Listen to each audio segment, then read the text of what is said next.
একটু পথ দুর্ঘটনার খবরের দিকে নজর রাখতেই হচ্ছে। উল্টোডাঙ্গায় গৌরীবাড়ি ব্রিজের কাছে দুর্ঘটনা, আর দুর্ঘটনায় দ্রুত গতিতে থাকা ডাম্পার, যা জানা যাচ্ছে যে নিয়ন্ত্রণ হারিয়ে হাইট বারে ধাক্কা ডাম্পারের।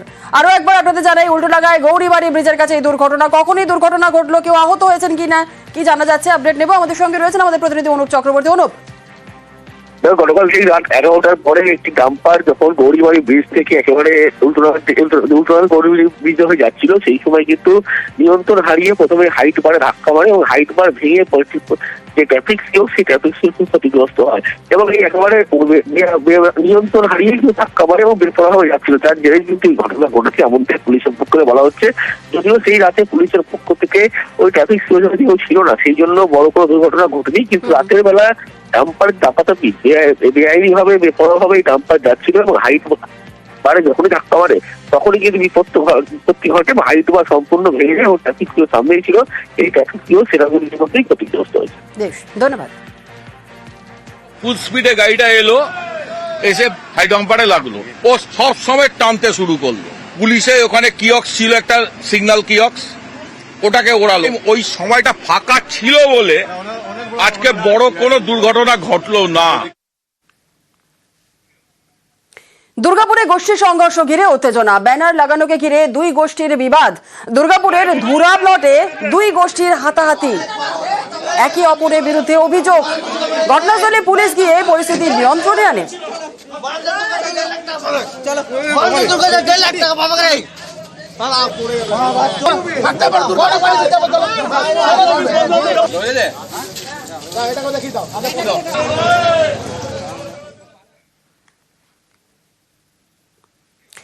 সবুজ সাথী সাইকেল, বিনামূল্যে যে সাইকেল পাওয়ার কথা সেটাই কিনতে হচ্ছে, সেটাও আবার সরকারি স্কুল থেকে।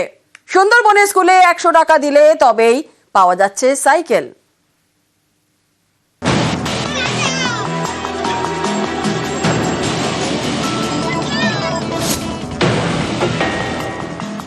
পড়ুয়াদের সুবিধার জন্য বিনামূল্যে সাইকেল দেয় রাজ্য সরকার, সবুজ সাথীর সাইকেল।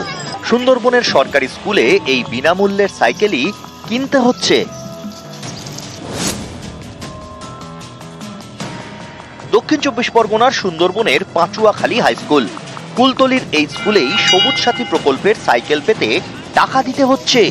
পড়ুয়াদের থেকে নেওয়া হচ্ছে 100 টাকা করে। সাইকেল নিয়ে যাচ্ছ, কত টাকা নিলে? 100 টাকা। কোন স্কুল থেকে? পাঁচুয়াখালী হাই স্কুল। প্রশ্ন কি করবো, হেড স্যার চেয়েছে আর উনি প্রতি বছর নেয়, কারণ আমরা নিয়েছি, আমরা জানি 100 টাকা করে নেয়, এর জন্য আবার কি প্রশ্ন করবো। কি পারপাসে নিচ্ছে তাও বলে না? কোনো কাগজ দিয়েছে? না, কোনো কিছু দেয়নি, মানে 100 টাকা 1 কপি ফটো নিয়েছে। টাকাটা কি জন্য নিয়েছে স্যার জানে। সাইকেল তো ফ্রিতে দেয়, তাহলে টাকা দিয়ে দিলেন কেন? কি জন্য টাকা নিয়ে যায় না?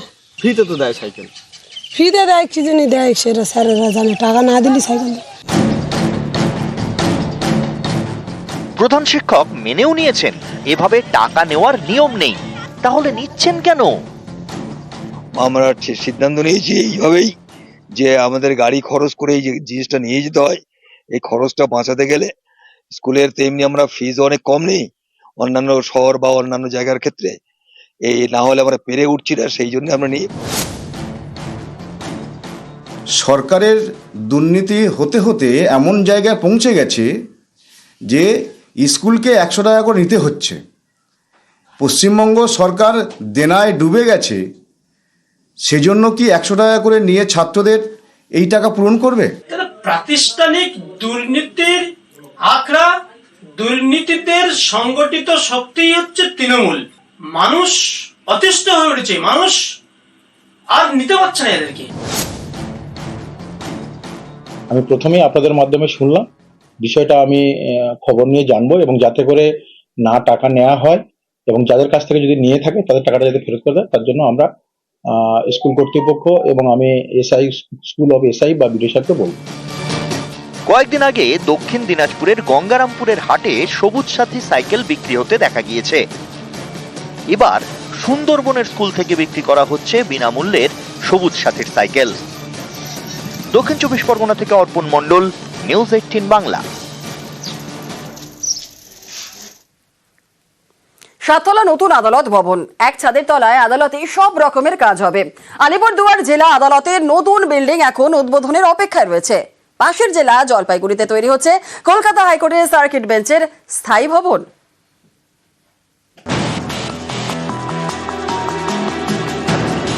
এটা আলিপুরদুয়ার জেলা আদালতের নতুন বিল্ডিং। 7 তলা বিল্ডিং এর কাজ শেষ, খরচ হয়েছে প্রায় 64 কোটি টাকা। এখন উদ্বোধনের অপেক্ষা।